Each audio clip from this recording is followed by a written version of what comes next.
ایک بادشاہ نے رات کو گیدڑوں کی آوازیں سنی تو صبح وزیروں سے پوچھا کہ رات کو یہ گیدڑ بہت شور کر رہے تھے، کیا وجہ ہے؟ اس وقت کے وزیر عقل مند ہوتے تھے۔ انہوں نے کہا، جناب، کھانے پینے کی چیزوں کی کمی ہوگی، اس لیے فریاد کر رہے ہیں۔ تو حاکم وقت نے آرڈر دیا کہ ان کا بندوبست کیا جائے۔ وزیر صاحب نے کچھ مال گھر بھجوا دیا اور کچھ رشتہ داروں اور دوستوں میں تقسیم کیا۔ اگلی رات کو پھر وہی آوازیں آئی تو صبح بادشاہ نے وزیر سے فرمایا کہ کل آپ نے سامان نہیں بھجوایا کیا؟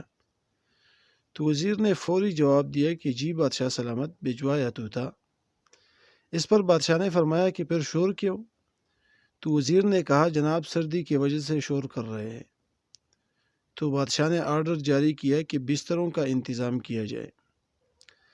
وزیر نے حسب عادت کچھ بستر گھر بھیج دیے اور کچھ رشتہ داروں اور دوستوں میں تقسیم کیے۔ جب پھر رات آئی تو بدستور آوازیں آنا شروع ہو گئی۔ تو بادشاہ کو غصہ آیا اور اس وقت وزیر کو طلب کیا کہ کیا بستروں کا انتظام نہیں کیا گیا؟ تو وزیر نے کہا کہ جناب، وہ سب کچھ ہو گیا ہے۔ تو بادشاہ نے فرمایا کہ پھر یہ شور کیوں؟ تو وزیر نے اب بادشاہ کو تو مطمئن کرنا ہی تھا اور اوکے رپورٹ بھی دینی تھی، تو وہ باہر گیا کہ پتہ کر کے آتا ہوں۔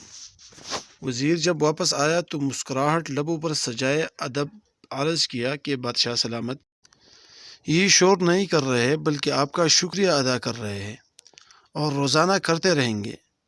بادشاہ سلامت یہ سن کر بہت خوش ہوا اور وزیر کو انعام سے بھی نوازا۔ اب یہی حال ہمارے ملک کا بھی ہے۔ ملازمین و عوام مہنگائی سے پریشان ہیں، مگر یہاں رپورٹ سب اوکے دی جا رہی ہے اور بادشاہ سلامت خوش ہے۔